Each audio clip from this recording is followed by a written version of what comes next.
June 20ರಿಂದ 29ರವರೆಗೆ ಅಧಿಕಾರಿಗಳಿಗೆ ತರಬೇತಿ ಮತ್ತು ಪೂರ್ವ ಸಿದ್ಧತೆ ನಡೆಯುತ್ತೆ.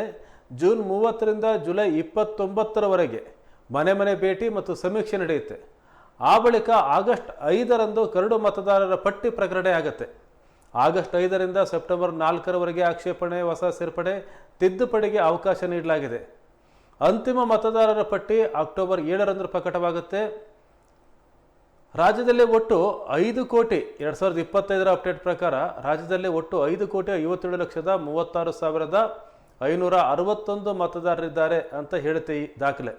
ಈ ಪೈಕಿ ಮೃತರು, ನಕಲಿ ಮತದಾರರು ಸೇರಿದಂತೆ ಸ್ಥಳಾಂತರಗೊಂಡಿರುವವರ ಹೆಸರನ್ನು ಮತದಾರರ ಪಟ್ಟಿಯಿಂದ ತೆಗೆಯುವ ಮತ್ತು ಪಟ್ಟಿಯಲ್ಲಿ ಸೇರ್ಪಡೆ ಆಗದಿರುವವರ ಹೆಸರನ್ನು ಸೇರಿಸುವ ಕಾರ್ಯ ಈ ಮತದಾರರ ಪಟ್ಟಿ ಪರಿಷ್ಕರಣೆ ವೇಳೆ ನಡೆಯುತ್ತೆ.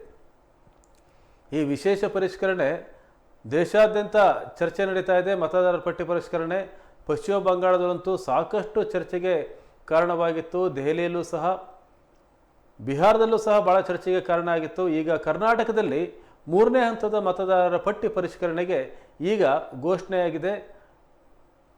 ಜೂನ್ 20ರಿಂದ 29ರವರೆಗೂ ಅಧಿಕಾರಿಗಳಿಗೆ ತರಬೇತಿ.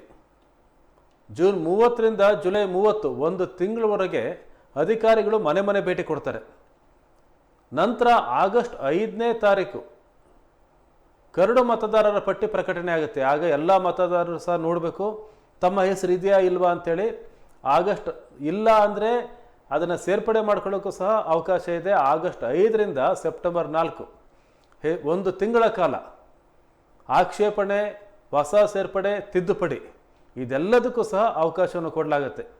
ಹಾಗಾಗಿ ಮುಖ್ಯಮಂತ್ರಿ ಸಿದ್ದರಾಮಯ್ಯ ಅವರು ಏನು ವಿಶೇಷ ಮತದಾರರ ಪಟ್ಟಿ ಪರಿಷ್ಕರಣೆ SIR ನಡೀತಾ ಇದೆ, ನಮ್ಮ ರಾಜ್ಯದಲ್ಲೇನು ಸಮಸ್ಯೆ ಇಲ್ಲ ಅನ್ನುವಂಥ ಮಾತನ್ನು ಪದೇ ಪದೇ ಹೇಳಿದ್ದಾರೆ.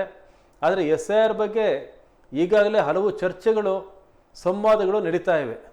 ಹಲವು ಸಂಸ್ಥೆಗಳು, ಸಂಘಟನೆಗಳು ಇದನ್ನು ಕ್ರಮಬದ್ಧವಾಗಿ ಮಾಡಬೇಕು ಅಂತ ಒತ್ತಾಯವನ್ನು ಮಾಡ್ತಾ ಇದ್ದಾರೆ. ಈಗ ಕರ್ನಾಟಕದಲ್ಲಿ ಶುರುವಾಗ್ತಾ ಇದೆ 3ನೇ ಹಂತದ ಮತದಾರರ ಪಟ್ಟಿ ಪರಿಷ್ಕರಣೆ. ಬಹಳ ಮುಖ್ಯವಾದ ಹಂತ ಇದು. ಎಲ್ಲ ಮತದಾರರು ಜಾಗೃತರಾಗಿ ತಮ್ಮ ಹೆಸರು ಮತದಾರರ ಪಟ್ಟಿಯಿಂದ ಕೈಬಿಡದ ಹಾಗೆ ನೋಡಿಕೊಳ್ಳೋದು ಸೂಕ್ತ.